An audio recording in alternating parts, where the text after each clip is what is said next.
We'll guide you through how to add extensions to Google Chrome. If you find this guide useful, then please consider subscribing and liking the video. First of all, just open up Chrome. And then what you want to do is go and search for the Chrome Web Store, because that is where you can get extensions from.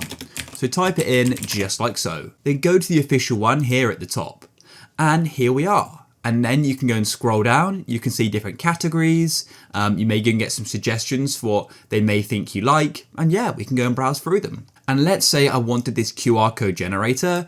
I could go and click on it. And then in the top right, there'll be the option for add to Chrome. You can click there and you'll then get a pop-up saying add extension. And it's going to go and tell you what it can do.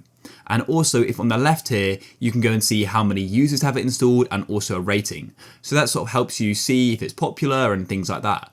And just like that, it's now been added. So let me go to a new tab and go and test this out. So now what you want to do is go to the top right and go and click on the extensions button. It looks like a puzzle piece. You'll see a list of your extensions here. And as you can see, this is the one I installed.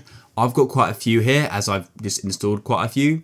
So go and click on the one you just installed, and as you can see, it's now gone and done its function. For me, it was to go and create a QR code, which it now has done. And you can also manage your extensions as well. To do that, you go to the top right and click on the extensions button and click on manage extensions, check out their details and also remove them as well if you'd like. If you guys found this useful, then please leave a like.